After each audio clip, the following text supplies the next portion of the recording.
absent. Thomas. Here. Evans. Here. Roden. Here. Mythaler. Here.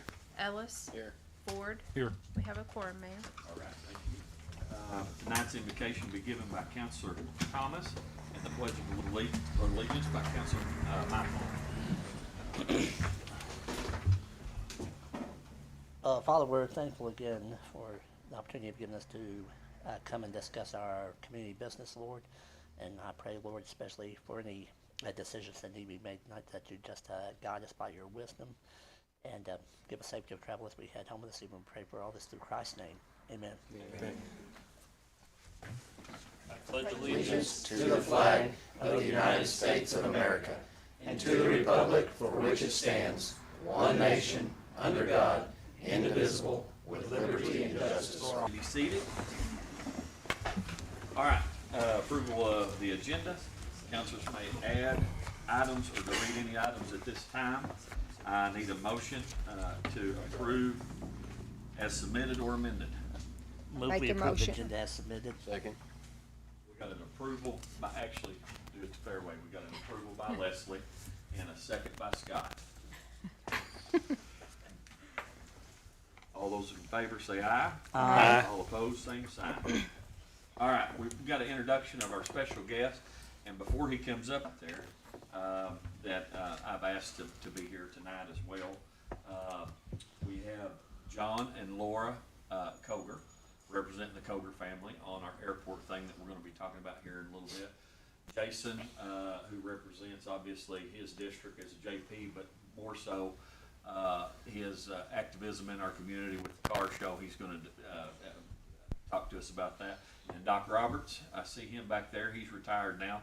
He's here for Greg Wheeler's deal, so he's excited about that. So wanted to introduce those special guests. But go ahead and come on up, Greg, if you want to.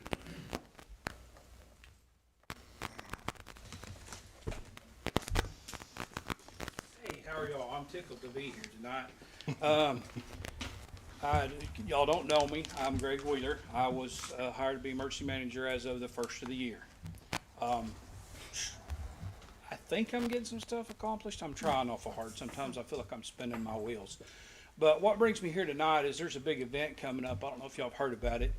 April 8th of 2024, there's going to be a big event coming up that I think is going to affect our county. I put together a little PowerPoint presentation that I hope we can get to work on this event. Of course, everybody, I'm sure y'all have heard by now, we're going to have an eclipse. And I think it's going to impact our county. The Arkansas Department of Emergency Management is really doing a lot of promoting on this because they think it's going to be a big impact to our state. They're estimating that the state of Arkansas will have up to 2 million visitors for that. We're going to say 4-day time span from Thursday to Monday. The 8th falls on a Monday. The actual time of the eclipse, it's not listed in my PowerPoint just because they're not real positive exactly when it's going to happen, but they're guessing right now it's going to be about 1:30 in the afternoon. Let's go ahead and look at that first slide. This is just basically or the second slide. That's fine. The first slide was it's just to help. I put this together to show to agencies to say, hey, y'all need to have a plan. You need to have a communications plan. And we probably need to think about how we're going to talk to each other on radios and that kind of stuff, as we'll find out later in the slideshow. Cell phone coverage it's not great in our county anyway. It's going to be worse when you add, I don't know, 500,000 people to our area. So this is just to help everybody come up with their plan for their department on what to do. I have to create an incident action plan and had it handed in to the Arkansas Department of Emergency Management along with a communication plan. Now that's going to be for emergency management, not necessarily for Chief Thomas or Chief Sheehan for their departments. That's something they need to come up with. So, okay, we can go on to the next slide. Basically, y'all know what an eclipse looks like. That's kind of what it's going to look like. Okay, the next one, please, sir. This is what everybody's out to see. This is the big right before the total eclipse. They like to see the little, I'm going to call them BBs around the bottom. And the diamond ring effect at the top. That's a big deal to be able to see that. So I just wanted to show y'all this is what everybody's wanting to see. This is what they're coming to see. Tour buses, supposedly there's 2 tour buses already scheduled to be here from Australia. So, I mean, this is going to be a big deal. It'll have an international impact. Okay, next one. This is, and I'll walk up there and point. You can see the one that comes from about Washington State down through, we're going to say, Georgia and North Carolina area. That was 2017. That's the one, you can see the date there in August 2017.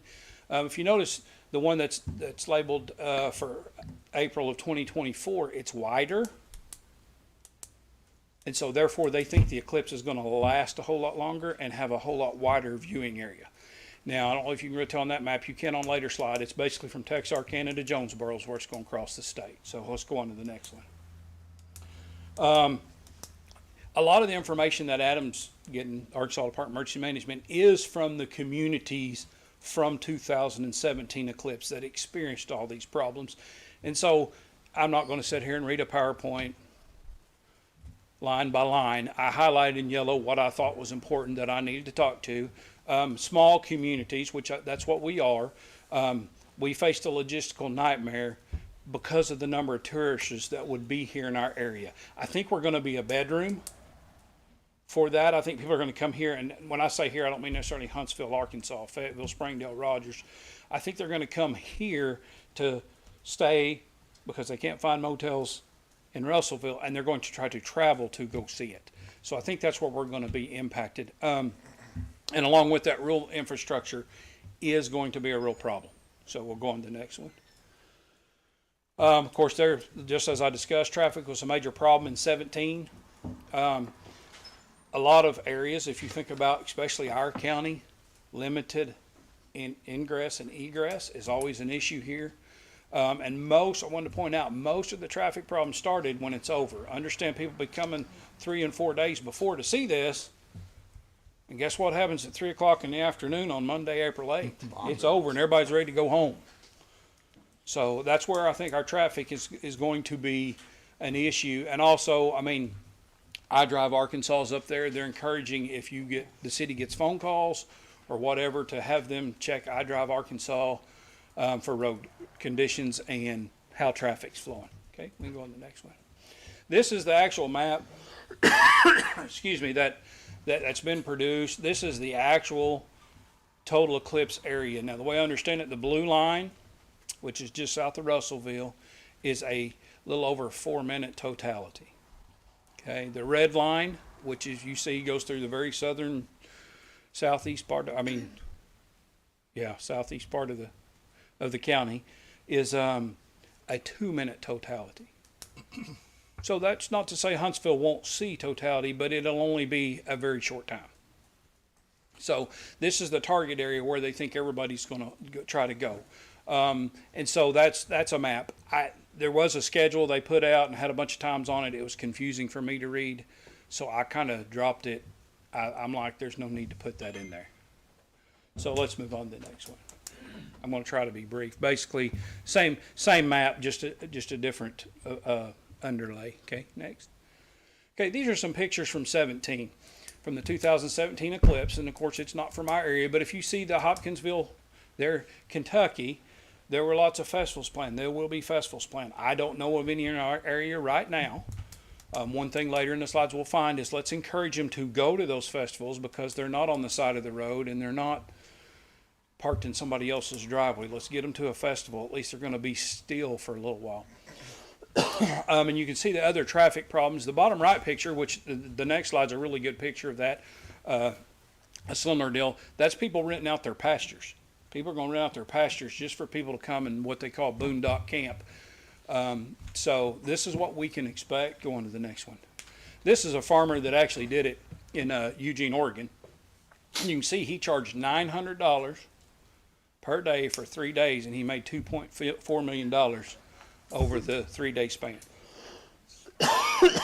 Do I think we're going to have that in Madison County? Yeah, maybe not, but then we never know. So let's go on to the next one, okay? And this is a picture of, actually, as you can tell, Idaho. People will drive the interstate 40, whatever, waiting for it to start getting dark. And when it does, they're just going to pull over and stop on the side of the road so they can see it. I guess I don't know a whole lot about eclipses. A lot of people want to stay in that darkness as long as possible. There was some discussion at our last emergency managed meeting about people that have access to planes, trying to jump airport to airport to airport to stay in totality the longest. So it could be a competition as it moves across the country. Okay, next slide. I'm almost done, y'all. Anyway, here's some thoughts. You just need to know this is going to be a national and international presence of journalists and media in our area. I mean, it's going to be, maybe not Madison County, but they're going to be in the state of Arkansas. I think we're going to have a whole lot of traffic coming from the actually northwest that will have to come through our county to get south. I think that's right.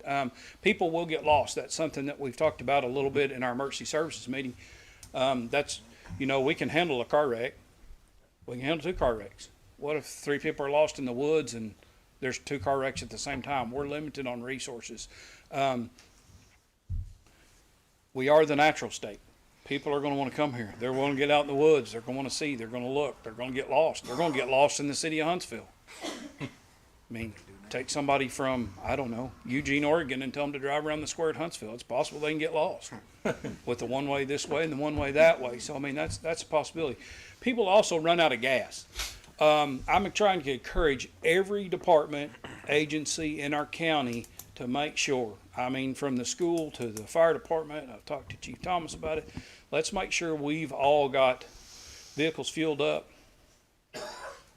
before this comes, because I think Chief Shin said they fill up at a local gas station. That's going to be great till they need fuel and the line's 25 cars long and they need to go to a call. So I'm trying to encourage everybody, let's think about those resources where we can get stuff that maybe we don't have to set at a convenience store to get. Another thing brought up, which I did not include in my slides, is what about all these EVs that are going to be coming into our area? There's not very many charging stations. What's going to happen when they run out of power? Well, I can tell you they're just going to leave them in the middle of the road and walk off and leave them, because that's what's going to happen, which then is a traffic hazard. So let's go on to the next one. And that I already talked about that. Visitors will, they will impact our cell service. They will definitely impact our cell service, okay? Our local dispatch center is going to be overwhelmed. I've encouraged our sheriff to have extra dispatcher if possible. Anywhere we can get to be able to talk onto a radio. I don't really know what to expect, but we've got to prepare for it to be a big mess. I know Mr. Ellis and I had a conversation about his mobile repeater, and he's like, "Oh, we've got that. We can use it for the city." And I said, "Well, we might have to have that out in the county somewhere. Let's Wherever we need to go. So okay, but you need to be aware that they will be overwhelmed. Okay, next one. I think I'm about done. I do realize, Mayor, that this can be a big revenue generator for the city. There will be people coming through here. There will be people stopping your restaurants, gas stations, and all that, and that's great and hunky-dory. You will and have a boost in taxes. That town in South Carolina had 1.9 million people in 2 days. So we're not going to see that here because we're not right in the totality area, but there are going to be a lot of people driving through here. And so I think traffic's going to be our biggest impact. And along with that, I know the city wants to make money. I really know that, in the county, but it's one of those, at what cost? We got to be prepared to respond to whatever. Next one.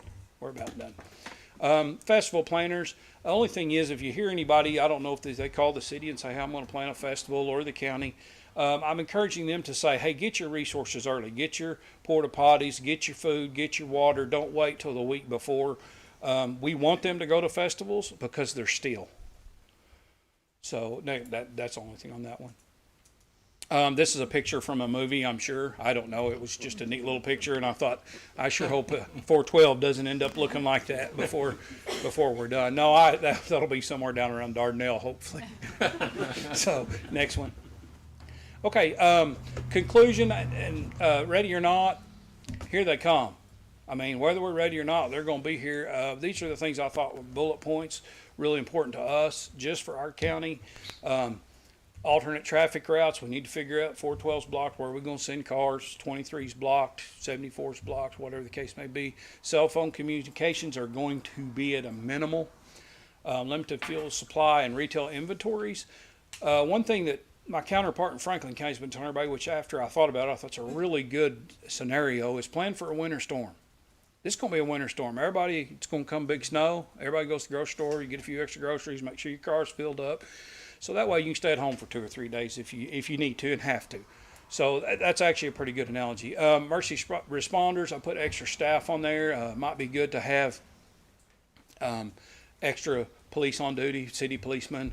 I'm going to try to encourage EMS to make sure they've got an extra ambulance. One thing y'all need to realize with this deal, as opposed to other natural disasters, our county has 2 ambulances.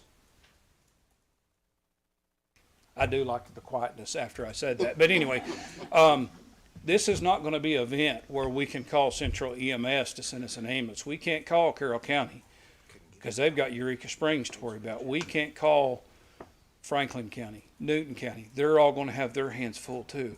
It's kind of a unique event because everybody in the state is going to be overburdened. Now, Washington County, Benton County, they've already said, hey, we've got these resources. We're going to be far enough away.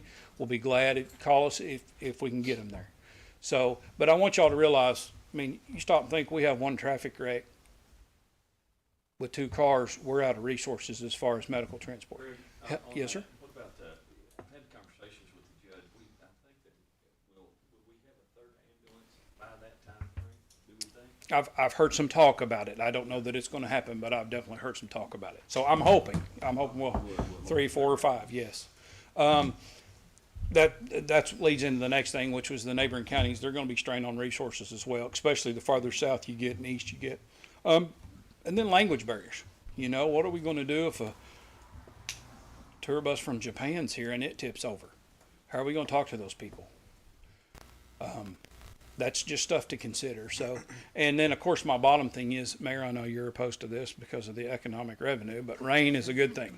I mean, if it was cloudy for 3 days, I'd smile. So, but anyway, you don't have to, the last slide is got Kendall Beam's name on it. He's the one that originally came up with the PowerPoint. I called him and said, hey, can I add and delete and make my own slides? And he said yes. So kind of a statewide PowerPoint that everybody's kind of curtailing for their county. So that's really about all I wanted to make y'all aware of. I don't know if the city wants to think about, closing offices that day. That's schools. I don't know. I don't know where this is going to go. I don't really know what our impact's going to be, but we got to be prepared for whatever. Yeah, have you visited the school? I have not done that yet, sir. I figured they'll use it as a. And the other question I've got is on your slide presentation. Yes, sir. Can you make that available if any of these counselors would like to have a copy of it? Yes, I believe Miss Katie has it on your Google thing. Okay, good. Sorry, Google Slides. I have another question. Do you have like a little 1-pager that could go to the business owners? It sounds like you're covering emergency type stuff, but it would be nice if the restaurants and the, Yes, ma'am, I'll be glad to do that. I mean, I don't mind at all to give them like some bullet points of what we need to I expect. mean, I wouldn't care to hand them out, but it would be nice if they could get prepared for it as well. Okay. Double up in their inventory, Yeah. Yep. Buy early. triple, Yes, sir. whatever. Greg, I wanna say how much I appreciate you having the foresight to put this thing together for us. You've been doing No a problem. fantastic Well, thank job you. as the DEM for the county, and it is like I say, you've just done a fantastic job. Thank you. Kevin, did you have a question? Yeah, well, just one thing to kind of point out, that rain is good part. In Arkansas, in our area, April is the heaviest rain area, and if you go back and look at the majority of our swift water calls, They're in we're the April. only swift water team, they're in April. So, rain with moderation. Well, I know, I mean, you know, you gotta think like Franklin County, they've got the Mulberry River and they're already, oh dear, what are we gonna do? You know, they're all gonna wanna see the And as Mulberry, people so. go off, and that's one thing we talked about even with the Northwest Arkansas Metro Fire Chiefs, talking about the influx of people coming, finding a place to stay, like Mulberry Mountain and some of those places, and even down south. People wanting to find a place where they can camp to get there, because I think we've already talked about all the hotels down in the Russell and southern area down that I-40 corridor are already booked. So they're going to start ranging out, which does mean that we end up starting to have to deal with those kind of problems. Also, from one of the things they told us, you expect a heavy influx of RVs and travel trailers and those kind of things. We've got the only heavy rescue in the county, so us And and it- some other and- concerns. $1.4 million, I'm just letting you know I'm gonna have a festival out here at the farm. Well, I would encourage you to get your resources early. Anybody have any other questions? I mean, I don't care to answer questions. Y'all have any I questions? think you can rent offices here. I don't believe Mulberry Several Mountain people can has sit here. Mulberry Mountain Can you has- imagine? Uh, I'd retire. I'd call it good. I'm done. Hey, you know, I see you jumping on this. I didn't hear Well, you say it- that. Oh, he's probably right. It's not like for me, I'm Anything else? Greg, thank you so Okay. much. Thank you. Dr. Roberts, did you have anything that you wanted to add to this? Well, absolutely. Come on up to the mic. I know that's why you're here tonight, so. Losing half of my stomach. Do that daily.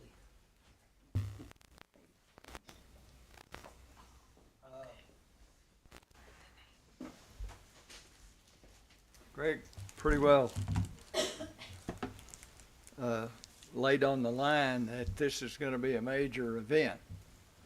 And I'd like to just kind of bring it down to a personal level. If you've never seen an eclipse before, you got to have goggles to view it. Either one of these, you can order these online if there's still any available. They've probably been ordered way back when. As a matter of fact, these are some of my leftovers from 2017. And I have a small picture on my phone from 2017 that I took at the time. You were asking about a resource about the eclipse. There's an excellent short article in this magazine which all of us get. Excellent little short article in there that is perfect. But I can't emphasize enough that if this thing is traveling at 1,700 miles an hour across the United States, and don't try to chase it down because it won't do it. There is a store in Springdale, the old Sam's Furniture Store. If you are familiar with it, that's the only telescope place in this whole area, even Fayetteville and Springdale and whatever. They have these available. So you cannot look at the eclipse. You cannot look at it. It'll burn the back of your eye. You can look during totality if you're careful, but you only have 4 minutes and like 20 seconds at the most to see it that way. Otherwise, you've got to look through these. If there's this tiniest little bit of solar glare coming past the moon, it will burn your eyes.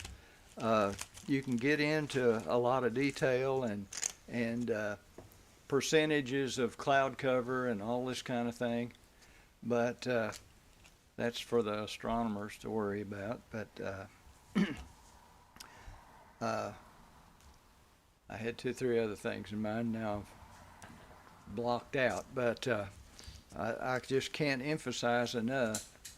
And in addition, if you want to, I figured out that the closest place for us from this area to be in the middle of totality is probably Atkins. You'll know where Atkins is. In that case, you're going to get 4 minutes and about 20 seconds of totality. And that doesn't sound like very long, but you've only got 3 or 4 chances in your lifetime, unless you travel, to see what's going to happen.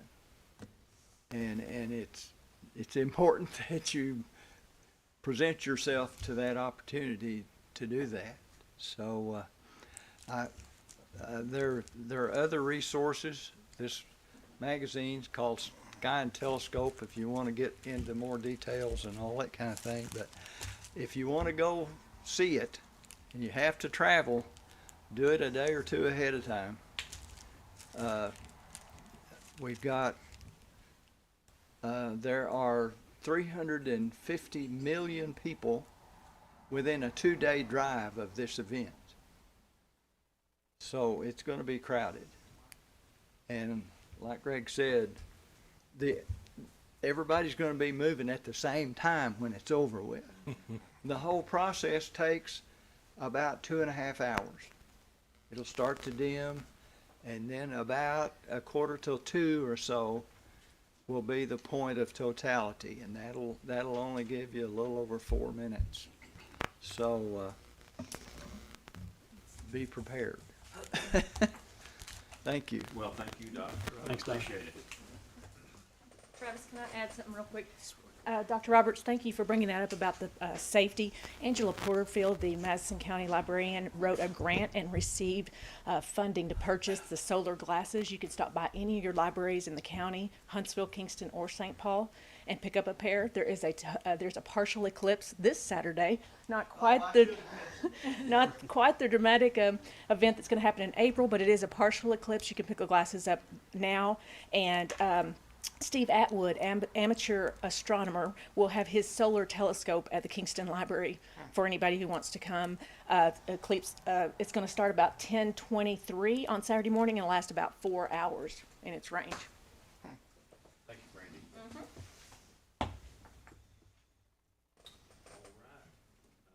May I interject that that'll be about 50% or so here? Yes. Okay, moving on, anybody else want to speak to the eclipse? Okay, special order of business, we don't really have any special order of business. Now I need an approval of minutes of meeting from September the 11th, 2023. So make motion. Second. Got a motion by Councilor Ellis and a second by Councilor Ford.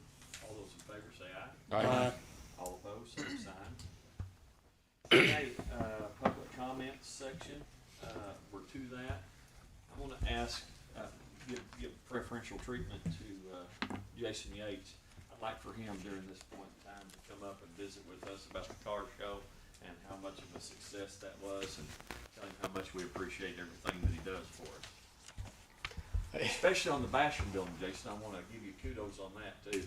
I want you to know that Chief Thomas has been donating his time and getting this thing cleaned up and painted and all that good stuff.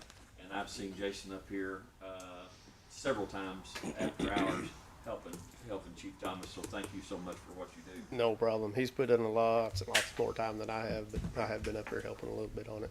It's gonna be pretty cool project. Jason, I Jason unfortunately took me in and do. told me how long it took him to clean those windows, and he said, I think it was since 1942, whenever they cleaned it last. You needed some steel wool, did you? Yeah. Yeah, I'm pretty sure it was.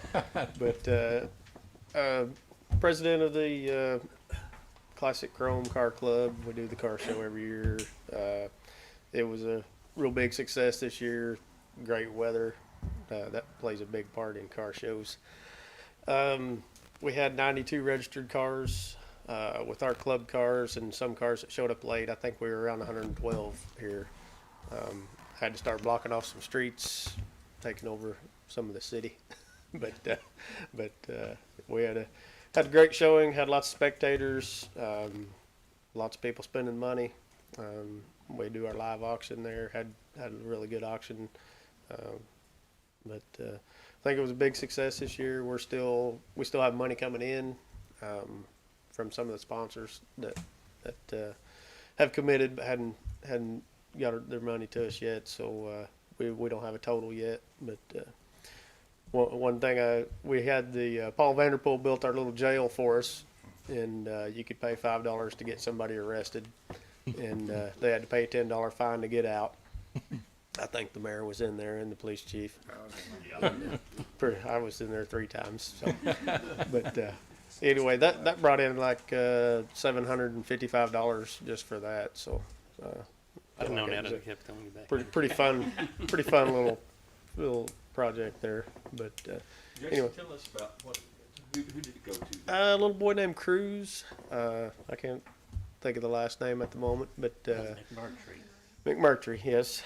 But he's born with some colon issues, and I think he's on his 3rd surgery now. But they're having, I mean, just like any family, they're struggling, and even what insurance don't pay for, you got to take off work and find a place to stay and everything else. So, but anyway, I think picked a good family to help out this year, and we'll get some money to them as soon as we get everything totaled up, rounded up. So, but anyway, any concerns or questions about any of the car show? No, it was really good. One comment, I mean, it goes off without a hitch. It seems like every year you kind of outdo yourself again and again. I guess from the bottom of my heart, and I think everybody else would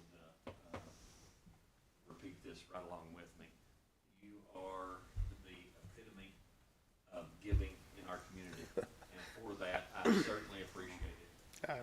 You There's are a- just, you give of yourself for everything, and I want you to know that not only am I proud to call you a friend, but I'm just tickled to death that we've got you in our community. Our Right. community is second to none. Yeah. And it's people like you that make it that way, so thank you so much. I appreciate that, but it's not all me. We've got a great group that helps, and You do. and we have an army of volunteers the day of the show that comes in and gives all day work. So, yep, it's not just me by no means. Yeah, well, we appreciate everything you bet. do.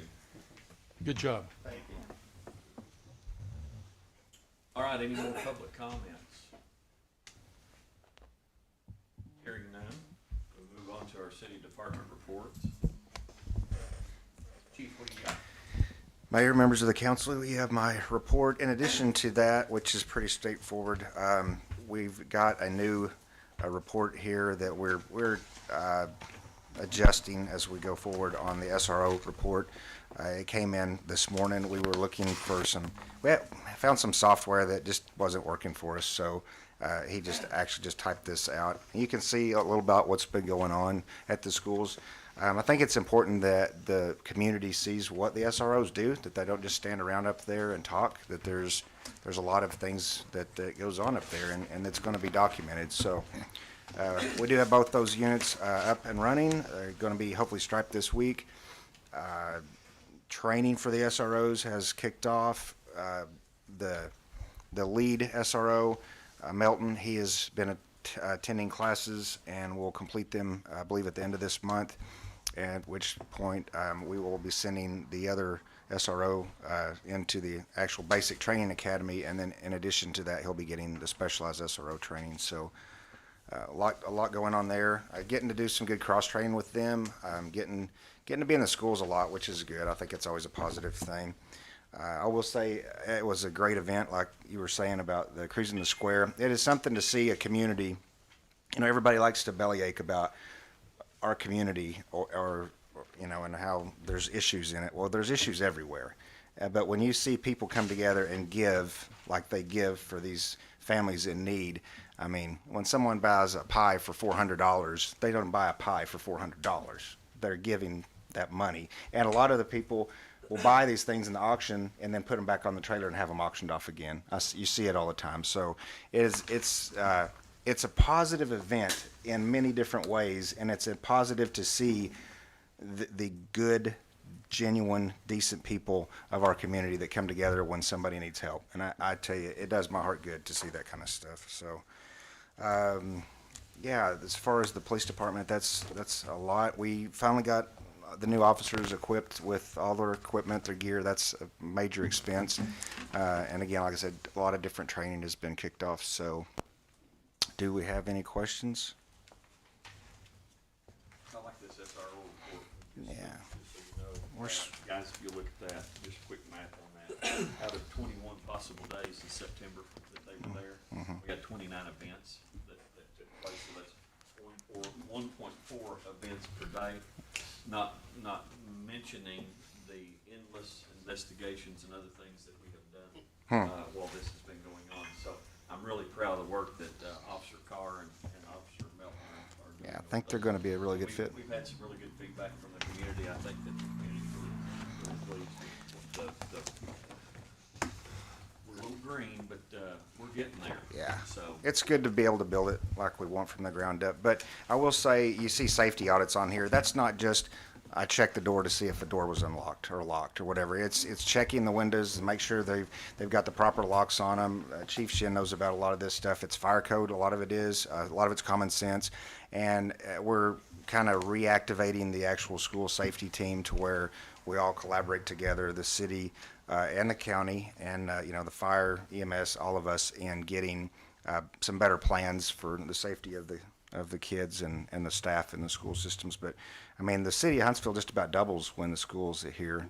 Just with, I mean, it's its own little city, and it's a busy place. So I know a lot of you guys know that. So Approximately 2,300 students with staff and faculty, 2,500 people a day.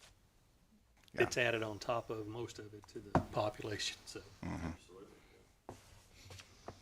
Thank you, Todd. yes, sir. Street Department, what you got for us, Scott? Pretty much what's in the report is about all we did all month, working on the kennel and getting the maintenance taken care of as far as brush hogging and mowing. We also had one employee who decided to leave the Public Works Department, and to take care of his own business, to run his own business basically. And we did hire Daniel Bennett, which he'd worked for the county at one point in time, and I think he's really be an asset to the city now that he's working for us. He's well qualified to operate equipment and or do anything asked of him. And other than that, just what's on the report was just pretty much, we've got the kennel interior walls up, and now we just like the pens, and by the end of the week we should be able to put dogs in the new kennel also. Fantastic. And kudos on the new hire. Because Yeah. from what I understand, I visited with the judge and some others at the courthouse the other day. And I'm telling you, I think that this guy he was well thought of at the county level.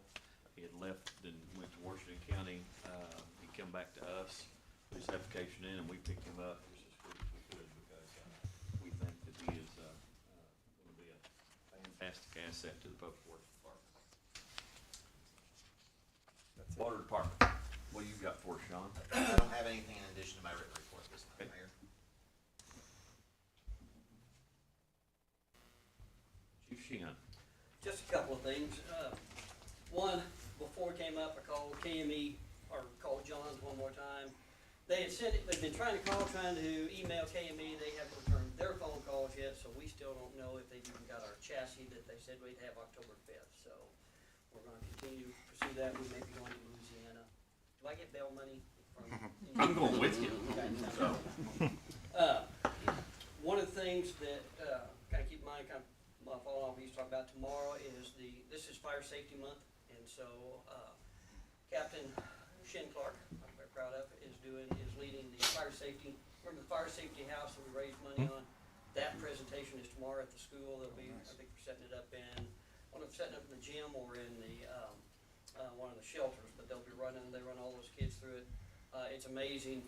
The kids still come up to us in high school now and talk about when they went through it. They remember all those kind of things. So it'll be her, our assistant chief, and a couple others will be up there working that tomorrow. So they do a really good job with that, and I'm proud of it. And just really glad we're able to get that prop for them. The firefighter Dason has earned his driver operator, so he now has that certification, and I'll pass that off to Katie, so we'll take care of that. The broadband committee, been working on it. We have talked amongst the city and the county folks, and we've kind of got an idea as to how this improved broadband would help us and what we could do with it. Still have got nothing back from the school. Still trying to get stuff back from the school, some kind of data about how they would use or how that would help benefit their broadband usage. One of the questions that came up, and Mayor, you and I had talked about it before, was the providers that would be able to put in, that what they're trying to do is to expand broadband to parts of the county that it's not economically advantageous to communities or to businesses to put it there. So put money in there. It is a competitive. One of the things that the broadband is doing is they're trying to make it competitive with the providers. Because our local provider was kind of concerned about it because he thought that's what was happening. So that is an aspect to it. It is something we have to kind of consider as we go forward on this broadband committee, that it is not just for Madison County Cable, it's for anybody who wants to come in. They can bid on this and do it. There's certain territories, and there's certain things that is kind of sensitive to those businesses. So we're going to work through on that and just kind of see where we are on that. Ultimately, for the county and for our community, being able to get broadband access around the county is kind of the mission. But I also understand why they're reluctant to partner with us on some of this. But they could They facilitate could, and actually receive some of the monies that we get, correct? yes. So is that the approach that you're gonna take with That's, Huntsville? that's what we're looking at, is to see, okay, if it is a competitive, if it is like Ozark Go covers parts of it. And the other part that we discovered, and Dr. Slaterstrom, and Eric Molnix to agree, is there is kind of it's not even though it's called Madison County Cable, they don't necessarily cover all of Madison County. If you go out west of town, their coverage stopped pretty quick, and I guess it's Ozark Go that hits out there. So that becomes kind of the issue. It's not, they don't have access to the entire county. Right. So that's part of the issue there, is trying to get with all of those different entities and see who wants to get involved in this kind of stuff. And as Mr. Thomas would say, you know, the Madison County Cable people will tell you, right now, they're working really hard to expand into the areas that are within their territory and try to upgrade the coverage there. So, but that is a factor that we did not get that answer early on from our state representatives that were doing this for us. So anyway, we're working on that, still trying to proceed to work with what we've talked about with the city and the county, and still trying to get information from the school. Let's see. And I apologize, a couple of council members had brought it up before about our response area, talking about the number of calls that we do outside the city. So we went back, and over the last 5 years, 24% of our calls have been outside the city limits of Huntsville. We do, that, keep in mind, anytime we have fires, anything else, we obviously call on our neighbors to come help us as well. But it is a significant number of our calls that we do go out to help, just as Chief Thomas's people do for the sheriff's office. You know, we get called in for a variety of reasons, mainly because we have more trained people, have better equipment, so it's part of it. That's it. If there's any other questions, comments? Let me know. Kevin, do you need to go? I need to go when you guys are done with me. Well, we could probably do it without you now. Bless you.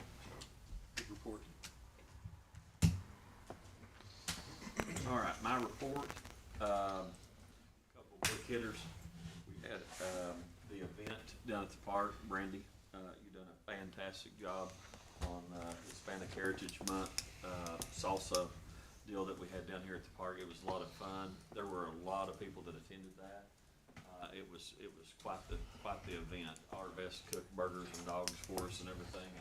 And everybody was having a good time, not a frown on anybody's face. So I think it's fantastic that we honor our Hispanic citizens with something like this. And Brandy, you done a fantastic job of putting that on. We've received so far, to update you all on Ward 1, Position 2 vacancy. We've had one applicant so far. I'm fixing to quickly close that up, so we may not even need to form a committee to pick. It may be just by default since we've advertised it. So we've had one applicant so far. So if anybody out there knows somebody that wants to serve, please feel free to have them send us a resume. Update everybody on the Roush Coleman subdivision. As you know, Councilor Ford and myself had a conversation with Jesse Fulcher. That's the name that we were thinking of. We had a conversation with him a few months back in regards to what they had offered to do to help address some issues that we'd had. One of the things that they had come up with was an overall of about $68,000 was what the cost was associated with basically fixing all the stuff that we were going to ask them to fix. As Steve can tell you, as well as myself, we sat through that meeting and they said, or we would love just to pay the city $35,000 and y'all fix it, basically. We have taken that upon ourselves to kind of discuss and fuss and figure out what we wanted to do. And so what we've done is we've kind of quasied that a little bit. I had Scott help me come up with some bids, exactly how much it's going to cost us for concrete and some of the upgrades. So we've had the attorney write a letter basically saying that in lieu of the $35,000, we've got a local contractor here that's willing to do a lot of this work for $50,400 minus some of the electrical issues that they have over there. And we will be more than happy to facilitate that, but we are not going to be on the hook for paying for, their problem. So, after visiting with the auditor, the in-house auditor that we've had now for a couple months here, he said, if I were you, Mayor, I would facilitate that transaction, but you need to keep it at arm's length distance. So we're gonna send this letter out to Roush Coleman this week to explain to them kind of what it's still a cost savings to Roush Coleman, so it's still a win-win for them, but, we're gonna suggest that they, use the vendor that we had approached and get all the work done in one fell swoop. They're gonna write the check for it, the city's not gonna write the check for it, so. So anyway, we'll see where that goes, so stay tuned, we'll update you all on that. Counselor Ellis and I, we will be having a conversation with the CTE program in regards to one of the things that was brought up a couple months ago was from the senior high girls softball team about the fencing. So Counselor Ellis and I, he has an in over there with the welding shop, so we're wanting to see what we can get accomplished. Obviously, we need to fix the fences up there. That'll probably be, we'll probably have to use some of the parks budget utilized from next year. But at the same time, Counselor Ellis and I are gonna go over there and broach the subject with the CTE guys and see if they can help us facilitate the welding of those fences. So I think that's gonna be, and we're gonna do that this week, Sean? Yeah, just give me a call whenever you need to. Okay, all right, and you can facilitate that about any time? Okay, so, update to the softball girls, that's kind of what we're looking at doing. Update on the appraisal for the industrial park land. I met Thursday of last week with an appraiser located here in Huntsville. He's about one of the last appraisers that we've got that actually lives in our area, that knows about our area. Visiting with him and knowing what you all had asked of me, I had explained to him that, hey, look, it doesn't have to be an overall comprehensive appraisal. You know, we do need basically a stepping off point or a getting on point for what we need to ask for whenever we send this thing out to bid. And so he has already went up and started taking pictures. I should have that appraisal done by the end of this week, I think. So I will send out a message to each of you all whenever we get that appraisal done, and Dan, I'll also alert you to what the appraisal amount was. I'm sure you're gonna ask for it, so I'm gonna beat you to the punch. We'll send that out to everybody whenever we get that appraisal done and back to us. So we're well on our way as far as the industrial parkland goes. To you all that are gonna serve on the building permit committee for the potential of discounts for building permits or ideas to bring back to council for positive promotion of growth. That'd be Kevin, Councilor Mythaler, Councilor Evans, and Councilor Oath that are on that committee. Here in the next couple of weeks, and we can talk about it after the meeting's over with, but we need to schedule a meeting to kind of start the preliminary conversation about this. Big news is we were notified on our 50-50 matching grant. We were notified by, Arkansas Parks, Heritage, and Tourism, their grant program, for the 50-50 match of our bathrooms that we're putting in and our splash pad. We are one of the finalists in that. So Hey. I will go on October the 27th at 11:10. We get to do an 8-minute long presentation as to why we need it more than anybody else does. So that's the easy part. That's all we want to do is get in front of them so we can sell the idea to them. I've asked Chief Thomas and some of his guys over at the police department. We're gonna do a flyover with the drone, hopefully, and we're gonna put together like a slideshow presentation of what we've got, and I'll be putting together all that in detail. Along with all the voices that we heard whenever we done the audit, you know, whenever we done the survey online, and we had, what, 193, Katie, is that? I think it's about almost 200 people that we surveyed on that deal. We'll be taking their voices to Little Rock with us whenever we get down there. So, big things to come on that, but that is October the 27th.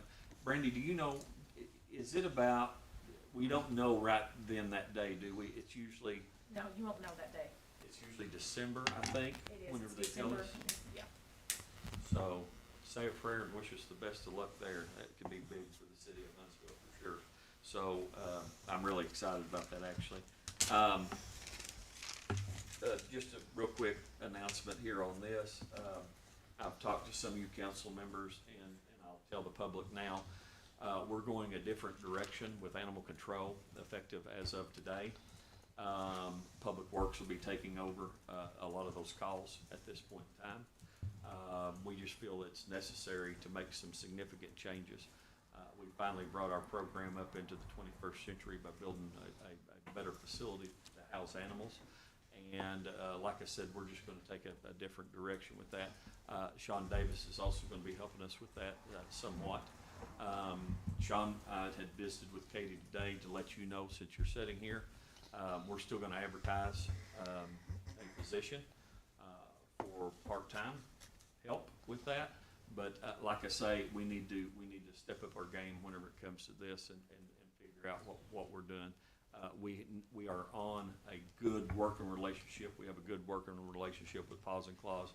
We want to facilitate that and grow that relationship from here on out. So Mallory, we'll be tapping you for some training and things of that nature. And I know that you've always been willing to help with that. So what number should I tell people to call when they have city? You're just going to have them call City Hall. Okay. Yeah, on the interim, and stay tuned, that will change, but right now, just City Hall.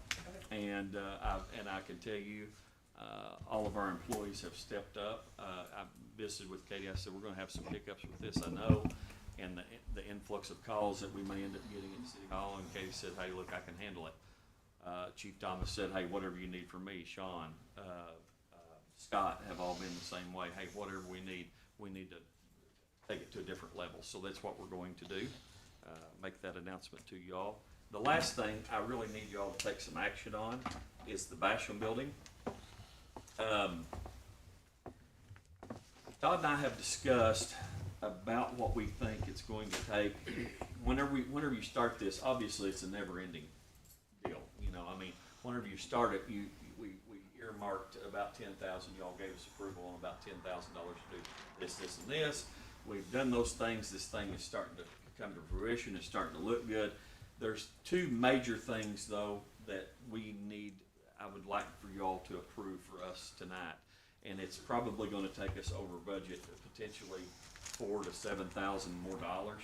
But that is for restrooms, getting those up to par. And we've decided that we'd like to sheetrock the inside of the big atrium part of the building there in the back, the garage part. We would like to do that. And I just want to bring it to your attention that we're almost there to where we feel comfortable letting people in. And matter of fact, during the car show was kind of our soft opening. Jason had set up tables, or the guys that cooked for us had set up tables, and it was an absolute wonderful atmosphere. Todd has hit a home run whenever you put the lights in or whatever. I think we had a lot of compliments on it for that reason. It worked great for us. And it did.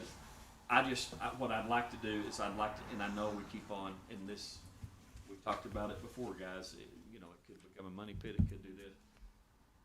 My point is to get us to where we need to be, we need a couple $1,000 more from city council.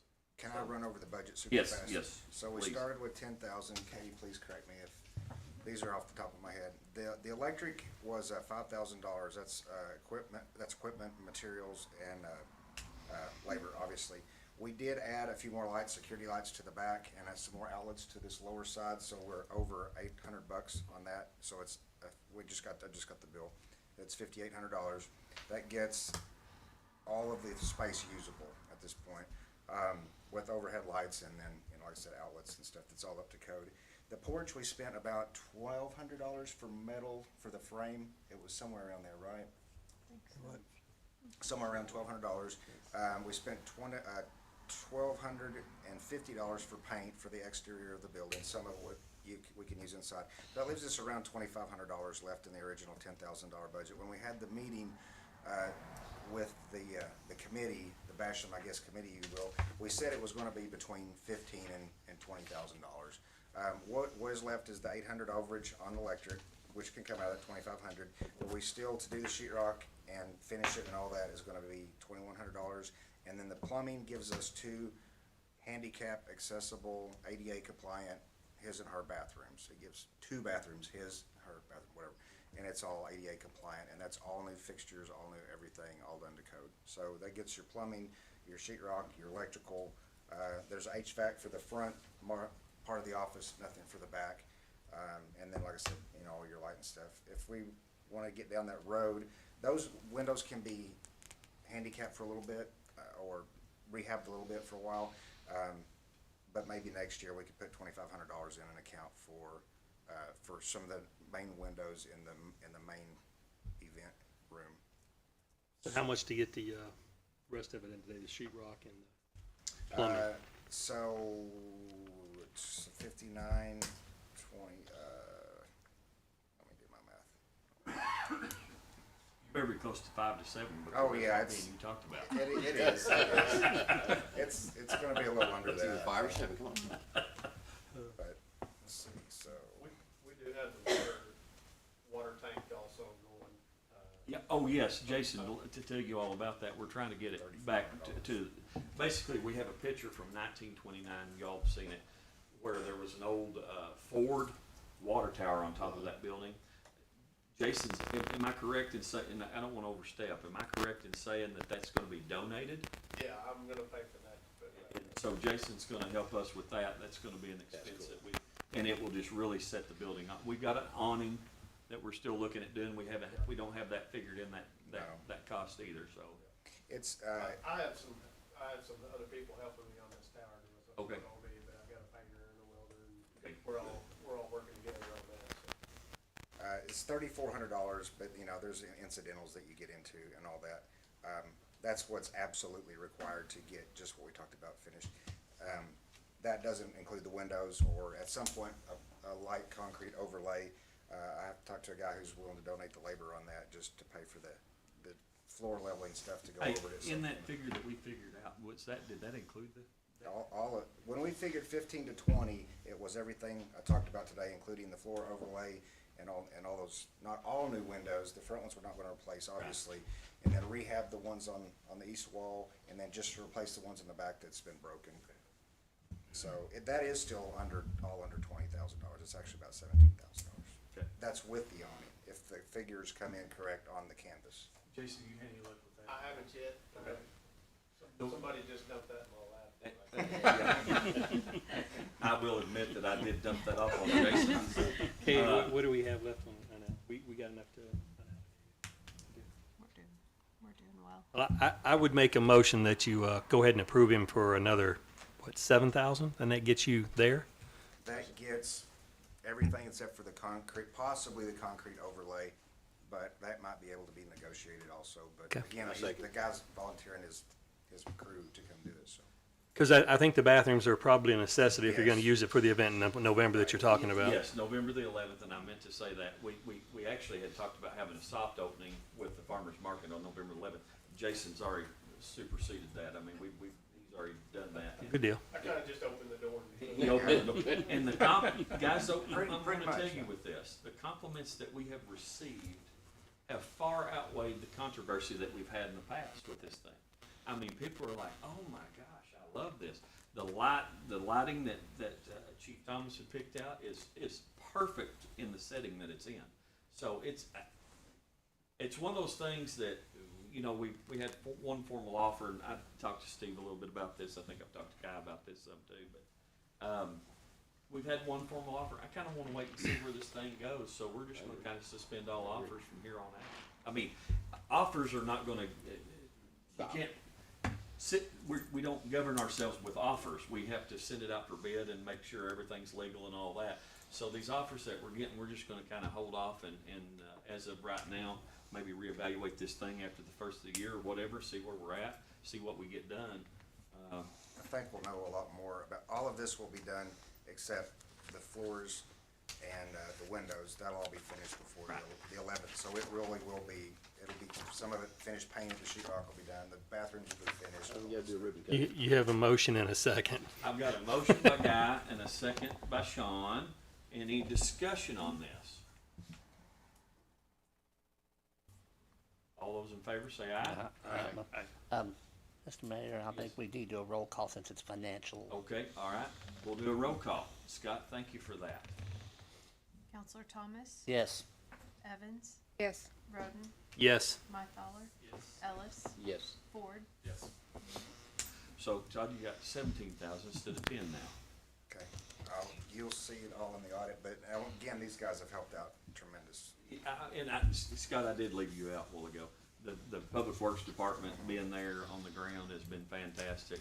And if I forgot anybody, I am so sorry, but I want to give kudos to Jason, because he don't have to, but he's here. Well, Todd and John Goodnight have helped us with the kennel a lot.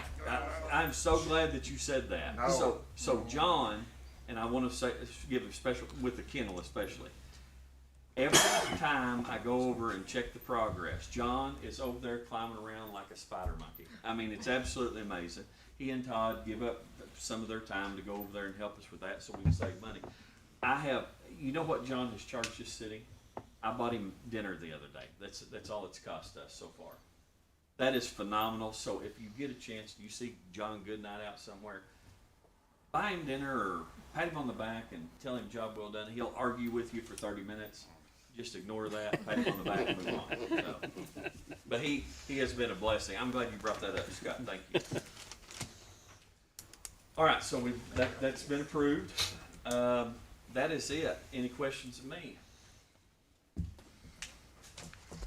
Hearing none, we'll go to Katie Boyd, our finance director. What do you got for us, Katie?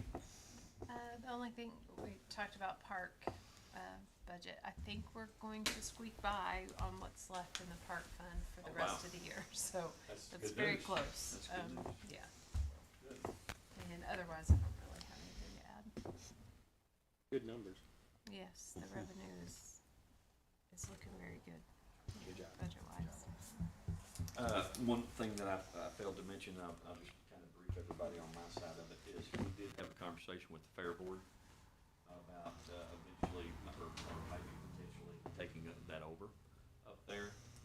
They're still out in deliberation on what they want to do and how they want to do it. It's up to them.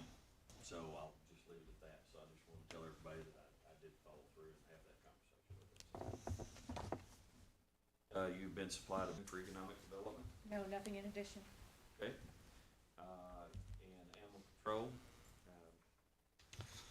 been supplied that, and, like I say, all that's gonna. All right, commission and committee reports, they were emailed with the agenda packet. Water and Sewer Commission, met on September the 21st. Economic Development Tourism Commission met on September the 19th. Planning Commission met on September the 25th. Airport Commission meeting met on April 3rd and November the 21st. We need to squeeze that in because I don't think that we put that on. And actually, I didn't get the planning commission minutes. I thought I might have them today to provide, and they are Okay. not in your packet, so we'll put them on next month. Okay, good. Get them. Thank you, Katie. All right, on to unfinished business. Ordinance amending zoning for RE-1 and R4. Put this on its third reading. I have a motion. So moved. All right, so we got a first by Scott and a second by. By title only, or do you want me to? Yes, and by title only. Yeah, so, yeah, that's what I That figured. goes without saying, so. Okay, we Make a motion, we approve the ordinance. Second. Got a first, got a second by Sean. Yes. Ellis, Yes. Myfaller, Yes. Roden, Yes. Evans, Yes. Thomas. Yes. Motion passes. All right. Moving on. We've had some people waiting patiently back there in the back, and I'm gonna ask them to come up to the podium. That'd be Laura and John Carter. And Laura, are you gonna sit back there? Yes, I'll just stay here. Okay, all right. Well, John, The little brother this is gonna be in regards to the airport land purchase we talked about last month, and kind of give everybody kind of a brief overview that with it here. One of the things that y'all commissioned me with was, having a conversation, maybe buying just 1 acre of it right now and so on and so forth. I'll let, after that meeting, I was approached immediately afterwards by, Mr. Charles Coder, who owns the property. And I'd made an appointment to go up and visit with him and see exactly what. And, where we arrived at is in the layout of the actual hangar itself. There's gonna be some extra moving parts as far as right-of-ways and things of that nature, so I don't know that it would necessarily benefit us to just buy the 1 acre. That's my answer you all asked me for. So now leaves the question, to catch everybody up to date, we're looking at 4.17 acres up there, 2 that's actually for sale, and 2.17 approximate acreage that we will, Be donated. Mr. Coder will be donated. Yes. Will be donated by Mr. Coder. So we're looking at a total of 4.17 acres for a total of $200,000. So we're back to that. John, I'll let you kind of take it away and Yes, see what yeah. you come up with. Thanks, Mr. Mayor. Thanks, council members. Thank you for letting me speak tonight. I'm John Coger, and I'm here with my sister, Laura Beth Anderson. And we are children of Charles and Lois Jean Coger.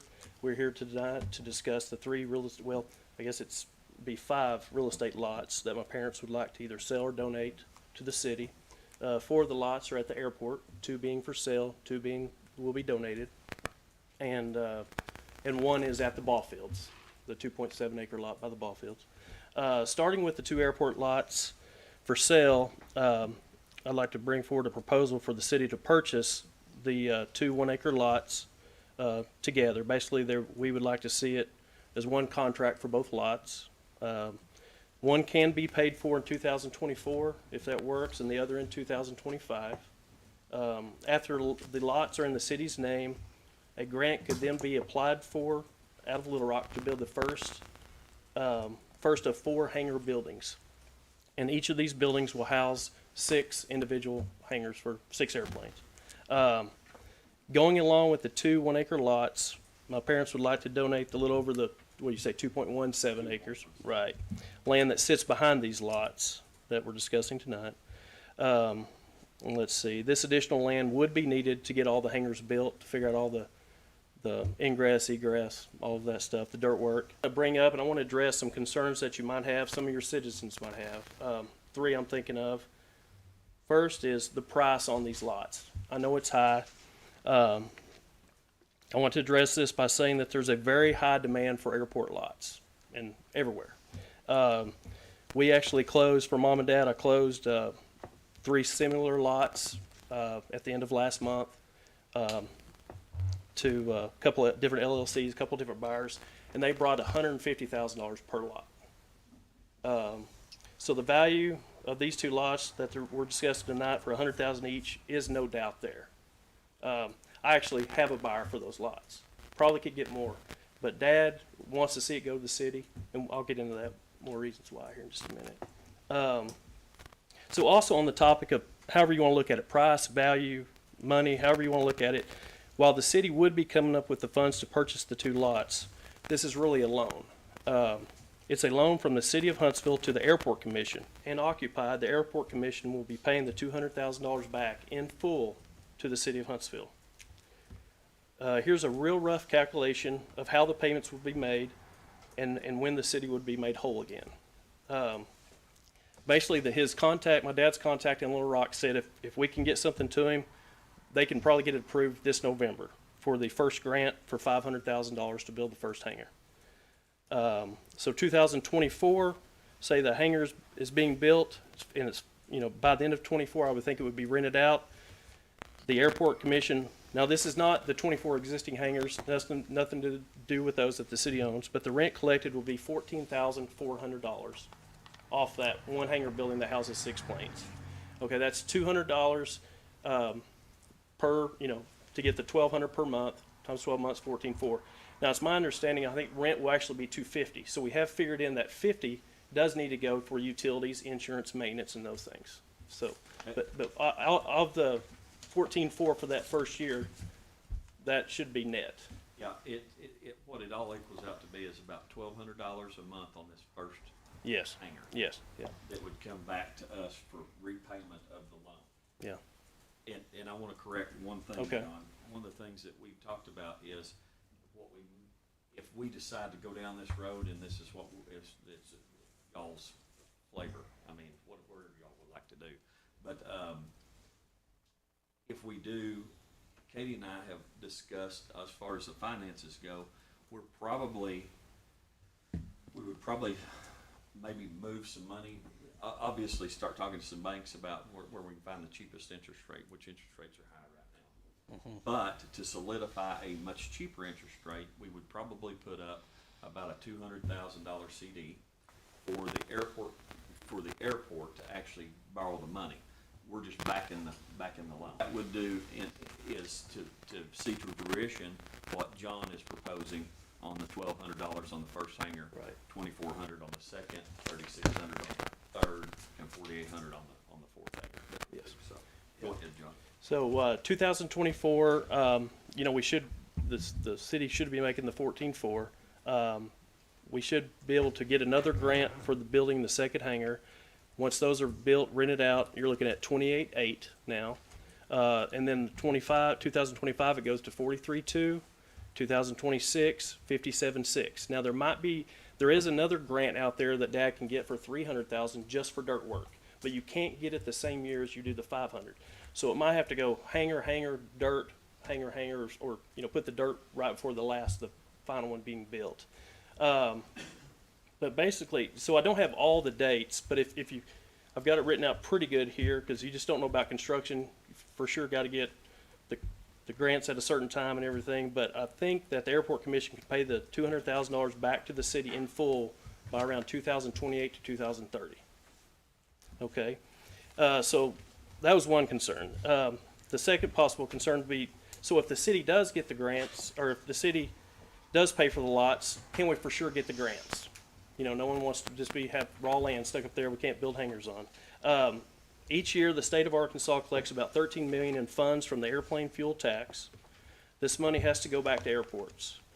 The city of Huntsville has the option to get the one grant per year, either the $500,000 for the hangars or a $300,000 grant for the dirt work if needed. And I will tell you, I think Dad has applied for and received over $7 million worth of grants since the airport started. And he is batting 100%. To our knowledge, he's never been turned down. Third possible concern that the city could have would be, so if y'all pass a resolution or whatever to purchase the land, and then, okay, we can get the grant money, how are we gonna fill the hangars? That will not be a problem at all. The existing 24 hangars that the city has are fully rented. Nearby airports are overflowing with requests. There's a clear need for hangar space, and the city of Huntsville can help meet this demand. Larbeth made some calls Friday and today to 10 airports, surrounding airports, and this is what we found out. Springdale, full, 98 people on their wait list. Rogers, full, 50 on their wait list. Siloam, 40 on their wait list. Russellville, 10 on their wait list. Carroll County, the airport in Bearville, full, 25 people on their wait list. She called Bentonville, Boonville, Harrison, Fort Smith. All of those are full, but they want to pass you on to somebody else to get on the wait list. So she didn't bother doing that. But here, I'll save the big one for last. Drake Field, 20 nautical miles away, 35-minute drive, 40-minute drive, 106 on the wait list. So if you call down there tomorrow, you'll be number 107. So not only will the new hangars make the airport self-sufficient for years to come, there's also benefits to the local economy. The pilots that rent the hangars sometimes spend money in the community. While it might be small, but I know of one that goes and works on his planes. He'll spend all Saturday up there. He gets to Granny's Kitchen for lunch every time. They fuel up their cars, driving back and forth to Fayetteville, Springdale, Rogers. And so they do spend money that goes into the local economy. And to wrap this part up about the lots up at the airport, my dad's been volunteering at the airport since the start, doing the behind-the-scenes stuff, changing out lights, windsocks, all that. One of these days, the city will need to pay some way to keep up with that. With the existing 24 hangars that the city already owns, and with the additional of the 24 new hangars, the airport should be able to fully be self-sufficient to cover maintenance costs and pay someone as a salaried position to keep the airport maintained and functioning. And for the council, I'm just asking you, for y'all to consider purchasing both lots and get with the city attorney and work out the payment if that would help offset some stuff. So now with those lots being behind us, talk about the ballpark lot, the 2.7 acres. Dad does have a survey on it. As most of you are aware, Mom and Dad have let the city use that for parking over the past several years, free parking. Its location is prime. 600 feet of, over 600 feet of state highway frontage, county road frontage on one side. On the other side, 70 feet wide right of way on the other side. For that 2.7 acres, $150,000.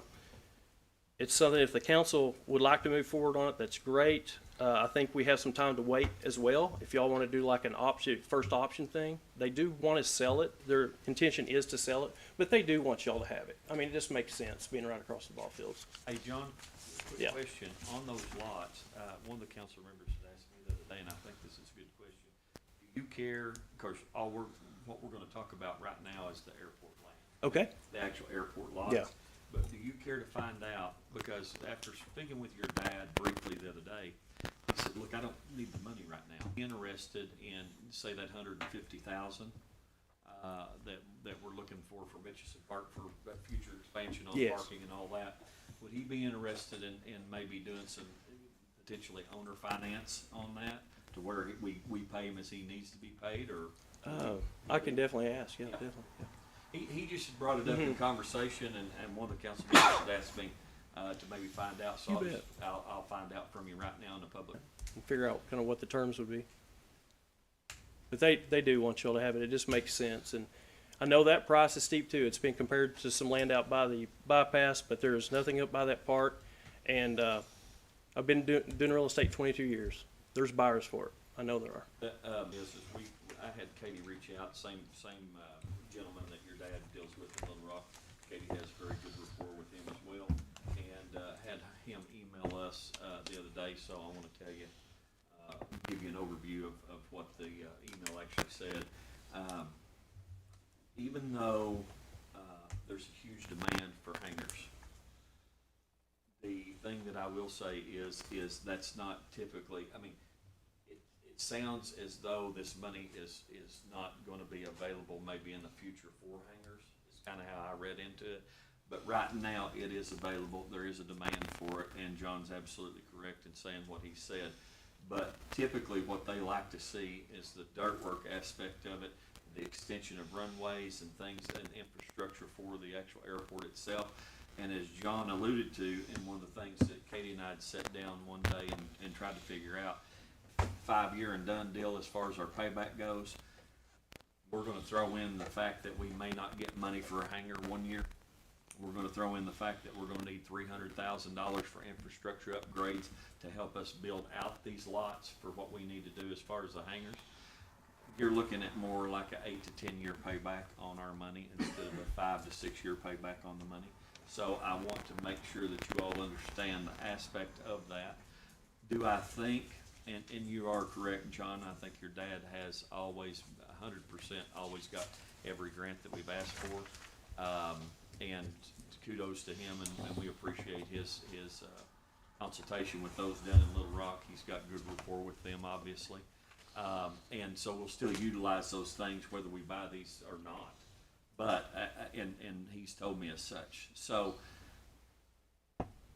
I want to, are there any questions from the council on anything to do with any aspect of this at all? I think it's a golden opportunity to take advantage of this, the family offering this to the city because of the growth of the airport. It's going to be really important for the future coming up. And as long as we get grants, we're helping the airport commission to develop more of their opportunity for their hangars and all that. So I think it's a win-win. And I'll be honest with you, you know, there's a perception, and I want to address this, and John, you've done a pretty good job of hitting on it.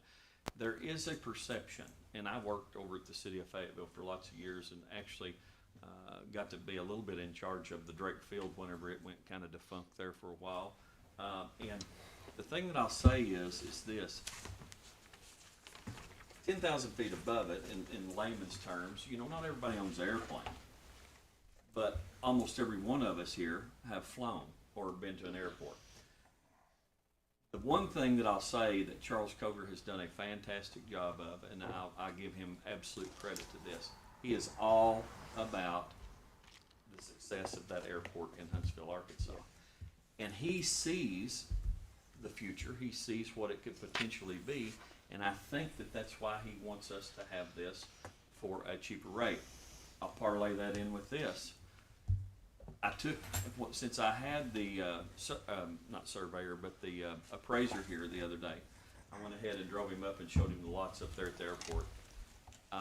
He said it's absolutely outrageous. He said, I know it's sticker shock, but he said, I do think, you know, basically in his own words, he said, without appraising it, he said, I do think it's a very fair deal for the city. So I feel a lot more comfortable after talking to the appraiser. And John and Laura are absolutely correct in the fact that this land is a premium. We've done a lot of research on our side, just called around to other airports to find out what we've got. It is absolutely insane the amount of money. If there's any private land at all to be had on an airport or around an airport, it's absolutely insane the amount that people pay for it. They sell this stuff by the square foot, really. So I'm not worried about the deal from a financial aspect. I mean, I think that we could do it. It's just we need to, if we are going to seize the opportunity, we need to make this what we want it to be from here on out. We need to bring it in to the 21st century, and we need to do what we can to make everything work that needs to work up there, obviously. So, any questions? I feel like John answered a few of my questions I was going to have, but he did a well presentation. I agree. Yes. I'd like to make the motion that we go ahead and take this opportunity to make the purchase for both of them. And, you know, the one immediately, and then how we can arrange, you know, getting the second one. Because I think the time's on our side, and to be more effective about the grant, get things moving, I think it's the appropriate time. Okay. We got a motion. I'll second that motion. Okay, so we've got a motion, we've got a second. It's a financial decision. Yeah. Any more discussion about it? Yeah, but how are we going to go forward doing it? Well, is the question. Are we going to allow part of the discussion with the ordinance? I'm fine with approving it, but who's going? We're going to take it to the lawyer first. Yes. You guys are going to do it.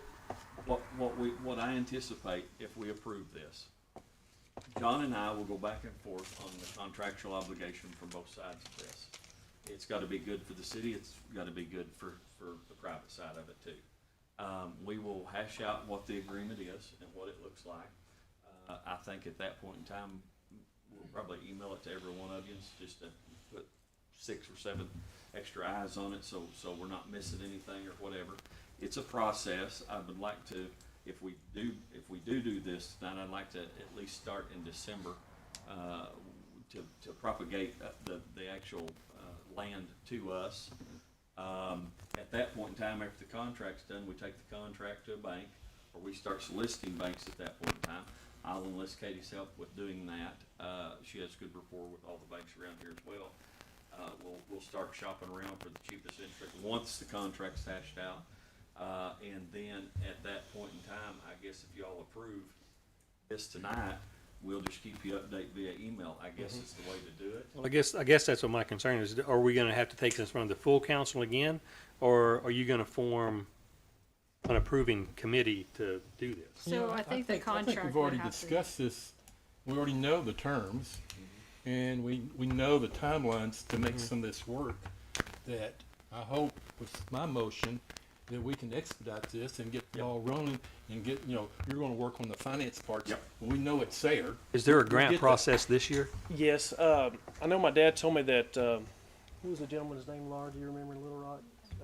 Katie, what's Mr. Mills Yes. mentioned even to him a few days ago, if he were to get something to him in November, he could get it approved. Katie, do you know if there's is that a calendar year, or is that? I think every month they have applications Okay. presented to the The only thing I'm thinking of is, we would just need to double check, does it need to close by December 31st of this year? Or is it in the talks of closing? So another grant could be done in 2024, that's, Yeah, you right. wouldn't wanna, Well, John, Right. what we could do Yeah. is we can expedite the contractual obligation yeah, on that. Cause I think, like Steve said, we're all on the same page. We already kinda know where we're at with that. The big thing for me is, and you brought up two of these things, basically $100,000 paid in 24 and $100,000 in 25. yes. What that does for us as a city is that allows us, instead of a $200,000 CD, a $100,000 CD to back that up. And with inflation the way that it is and everything else that's going on in the world today, hopefully be able to shop that other $100,000 around in 25 and get a much cheaper interest rate than what we're gonna get now. So if the contract, I'm not worried about, I'm with Steve. We just need to figure out on the finance side how to expedite it and get it done and over with. So, I guess what I'm looking at is, are we going, I don't want to miss out on the opportunity to get this grant Yeah, this yes, year. Yeah. Yeah. I don't think I think we could put something I together think we pretty. do. And I actually think with Mr., and I'm overextending here, but Mr. Mills, is that his name? If I'm not mistaken, once we get the contract signed, we could probably get that to Mr. Mills down there. He knows that this is an ironclad contract, he knows it's gonna go through, and we could probably start the process. There's already a survey. Your dad's gonna have to get another survey on the 2.17 acres, obviously, which we could probably help expedite that a little bit too. But I still think that we'll be in on 23's, be able to get something before then. And you would include the 2.17 acres on the first purchase, first So- option to purchase in part of the contract? Yeah, it can, I know for tax purposes, it was helpful for them if, I think we can, with Ms. Fritz, we can do the contract where, yes, it's all included. It's just, I don't know how it falls into place with payment being made versus donation. I think what you would do contractually is you'll have a legal description of all 4.17 acres. Yeah. And then contractually, tell me if I'm wrong about Yep, this. you're right. Contractually, the first 100,000 will be paid in 24. Contractually, the second 100,000 will be paid in 25, but it will encompass the entire property, including the 2.17 acres that we are, that Mr. Coburn donated. Absolutely. In Burbage. You said it Yeah. right. In Burbage. Okay, I'm good. You know, within that negotiation, not saying it has to be a purchase, but for the, we're parking that 2.7, now, the yeah. park, Yeah. it somehow, I hope within this negotiation too, Yes. we can lock a commitment in from us with y'all to sit there and say, down the line, we can fulfill that hope and dream that we can make that purchase. Absolutely. When it works for both of us to make that work too, because, Yes. you know, it's a prime piece of property for the park and for Absolutely. growth. We're already using it. It's kind of like if it's gone, we'd really miss it because other people could use it for whatever purposes, and we have the golden opportunity to get it now. Won't be a problem at all. Okay. And I will just say, in conversations, Steve, with Mr. Coburn, he has, honestly, whatever idea we've thrown at him or whatever, as far as this other 2.7 acres goes, he's like, well, yeah, Travis, I'm fine with that, whatever you wanna do, however you wanna do it. So I know that he wants us to have it, but I think probably part of the contract, maybe an addendum to the contract that basically gives us first right of refusal at the current rate of 150,000. Yes. Even if we don't purchase it for 2 or 3 years, we still have the first right of refusal contractually. Absolutely. John, are you okay with that? Absolutely, yes. Okay, all right. I like that. Okay. So my motion would be to add all this encompass. We got you. Do This, one- we was just one good discussing. effort. Gotcha. Right, so we got a motion, we've got a second, this is a financial decision, so we'll have to do it a roll call. Counselor Roden, Yes. Myfeld, Yes. Ellis, Yes. Ford, Yes. and Thomas, Yes? Evans, abstain. All right, it's 5-0. All right, so, John, thank you so much. Thank you all. Laura, thank you for coming up, we really appreciate it. Hey, tomorrow, have you got enough time? Let's go ahead. I can meet in the afternoon. Like in the afternoon, and let's just section off that time, and let's get something put together for John to look at and have his attorney or the family's attorney look at as well. So that way we can get started on this thing tomorrow, okay? All right, thank you guys again for coming. Under new business, we have a resolution designating signatory. It's proposed 16-2023. We don't have to read this one. No? No. Okay. All right. Sean wants to explain. Yeah, would somebody, Explain. Sean. So this is authorizing us to apply for funds with ANRC financing for our wastewater project. It would be prime interest rates compared to bonds, and then we also have the opportunity for principal forgiveness in the form of grants. If received. If received the grant. Yeah, it should be right above the, look in the blue tab. It should be right behind the ordinance that I've got them in order. I don't have it, I don't have it, but I've got It it should be on in my, I've got it front- on my phone, It so. should be in front of the, Yeah, I've got it on my phone, so I'm good. everything behind the colored tabs is approved.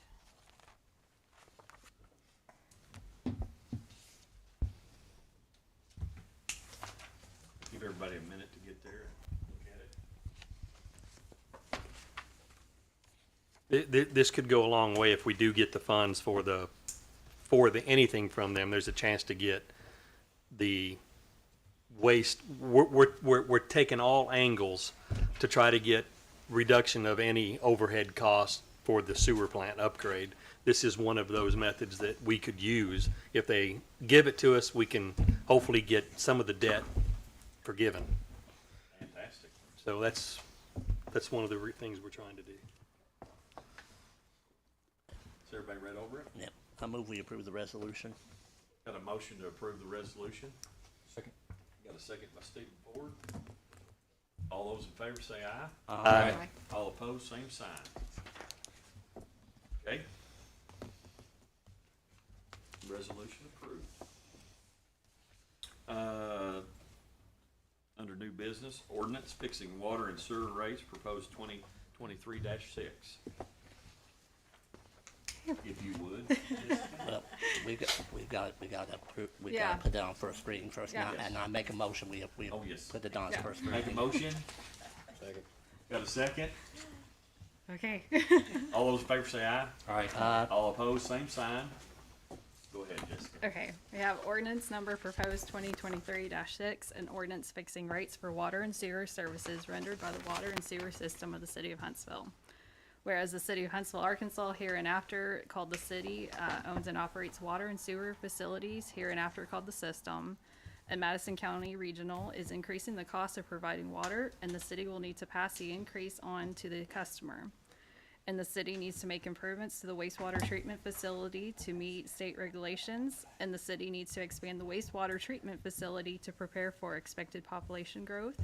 And the city needs to increase water and sewer rates in a sufficient amount to ensure that the revenue produced by the system are sufficient to meet its operations and maintenance expenses and payment on its bonded debt as provided by ordinance 07-7, wherein the city covenanted and agreed to increase the current rate as it became necessary. Now therefore be it ordained by the City Council of the City of Huntsville, Arkansas, that the following water and sewer rate schedule shall be and hereby is to take effect. Article 1, water rates from and after December 15th, 2023. Minimum charges for water, 5/8 inch residential meter size. Minimum charge $18.50. Minimum charge outside the city $27.75. 1 inch meter size, minimum charge $20. Minimum charge outside the city $30. 2 inch meter size, minimum charge $23. Minimum charge outside the city $34.50. 3 to 4 inch meter size, minimum charge $25. Minimum charge outside the city $37.50. 6 inch and over, minimum charge $100. Minimum charge outside the city $150. Water rates, usage, first 1,000 gallons inside the city, $1.50. Outside the city, $2.25. Next 24,000 gallons, $5.35 inside the city, $8.03 outside the city. Next 200,000 gallons, $5 inside the city, $7.50 outside the city.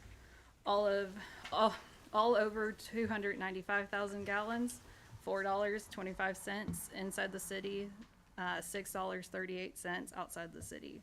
The above rates do not include sales tax, which will be added to the monthly statements prior to delivery. Sewer rates from and after December 15th, 2023 for 5/8 inch, minimum charge $16.75. Minimum charge outside the city, $25.13. 1 inch, minimum charge $18.65. Minimum charge outside the city, $27.98. 2 inch, minimum charge $38.40. Minimum charge outside the city, $57.60.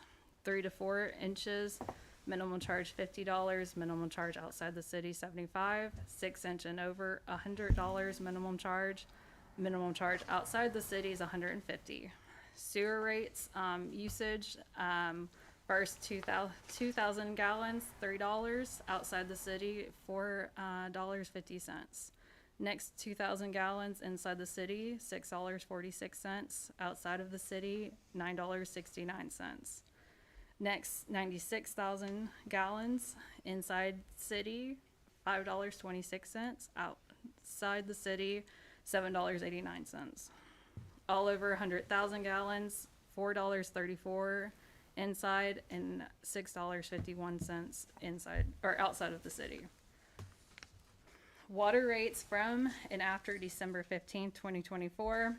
Meter size 5/8 inch, minimum charge $21.50. Minimum charge outside $32.25. 1 inch, $24 inside the city, $36 outside of the city. 2 inch, $40 minimum charge. Minimum charge outside the city, $60. 3 to 4 inches, $65 minimum charge. Minimum charge outside the city, $97.50. 6 inch and over, minimum charge $200. Minimum charge outside the city, $300. Water rates, usage first 1,000 gallons, $3 inside the city, $4.50 outside of the city.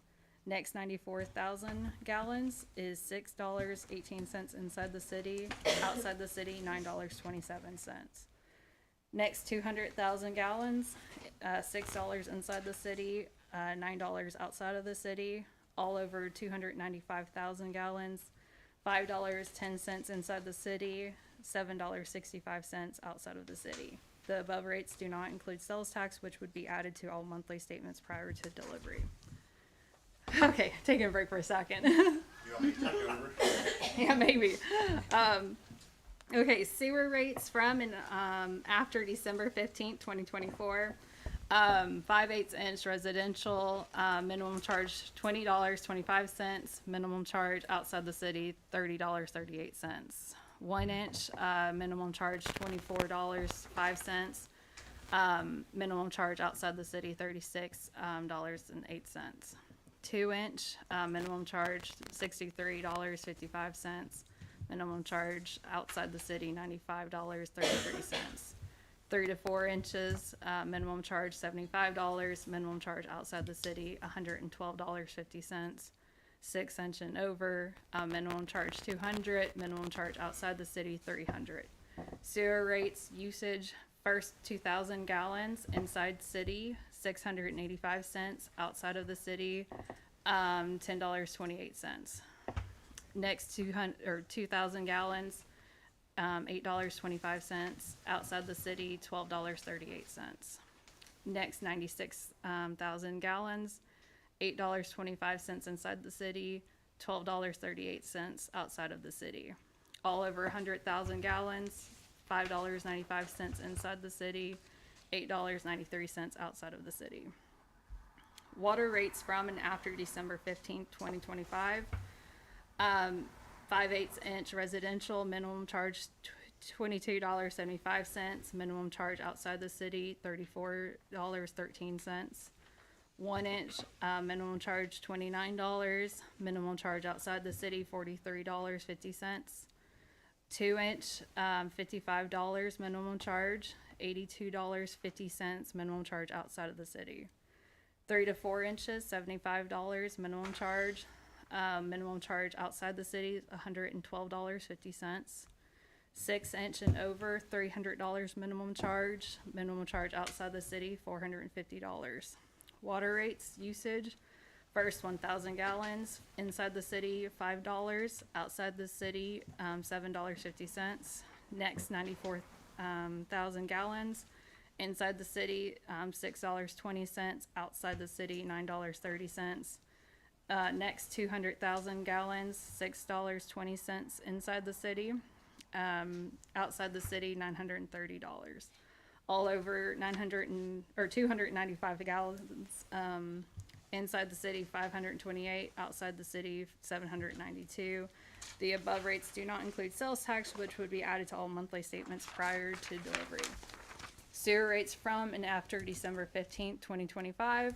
Meter size 5/8 inch, $24 minimum charge outside the city, $36. 1 inch, $30 minimum charge outside the city, $45. 2 inch, $90 minimum charge outside the city, $135. 3 to 4 inch, $100 minimum charge outside the city, $150. 6 inches and over, minimum charge $300, minimum charge outside the city, $450. Sewer rates, first 2,000 gallons, $9.70 inside the city, $14.55 outside of the city. Next 2,000 gallons, $9.70 inside the city, $14.55 outside of the city. Next 96,000 gallons, $9.70 inside the city, outside $14.55, and all of over 100,000 gallons inside the city, $7.06, outside of the city, $10.59. Oh, Oh, you're done. I'm finally done. Okay, Yeah. so there's his first reading, Yeah. and then whenever y'all suggest the second and third, Title only. title only. Title Yes. only. Yes. I'm done otherwise. I missed a few numbers, I want to hear it again. Yeah. Sean, how do you feel about that? Title only would be great. Yeah. Okay. Next thing. Ordinance amending zoning code, airport zone. Yeah. We get to do it all over again. Yeah, this is a lot shorter Yeah. though, guys. Yeah, only 2 Amending pages. zoning code, airport zone, proposed 2023-7. What's your favor? Move we place this proposed ordinance on its first reading in full. Second. Got a second? First by Scott, second by Guy. All those Favor. lost. All those in favor? All those in favor say aye. Aye. All opposed, same sign. Okay.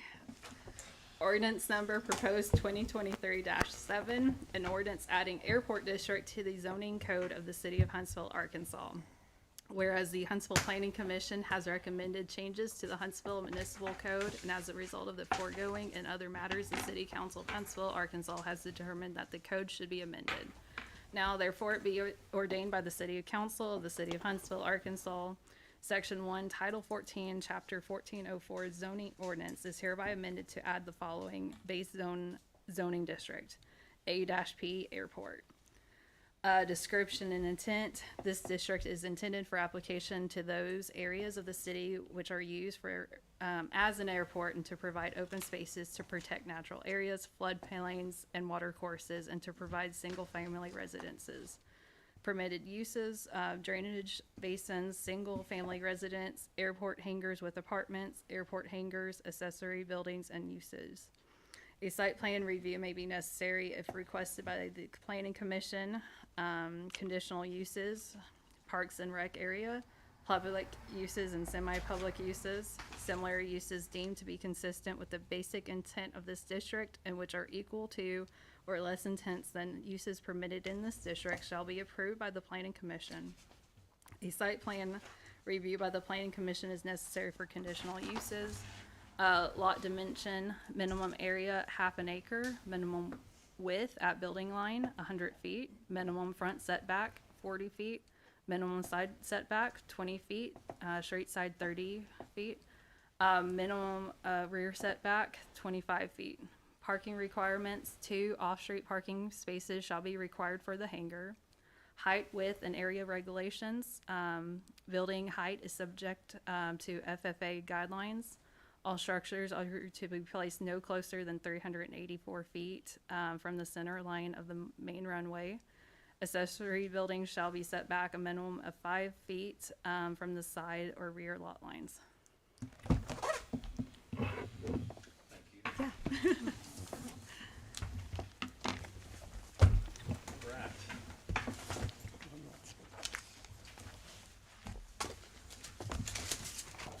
All right, down to announcements. Economic Development Commission meeting Tuesday, October the 17th at 8:30. Water and Sewer Commission meeting Thursday, October 19th at 4:00 p.m. Planning Commission meeting Monday, October the 23rd at 6. We have trunk or treat up on Hope Square Tuesday, October the 31st from 5 to 8 o'clock.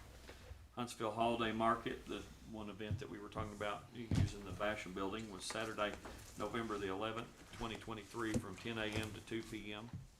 Of course, our next city council meeting is November the 13th at 6 p.m. Farmers Market is open Tuesdays and Thursdays through October, 7 a.m. to noon. Do I have a motion to adjourn? Motion adjourned. Second. Motion second. Everybody go home. Yeah. I'll say we had over 300 kids last year through the police department that came in trick or treating. Really? Scott, put you up on the code.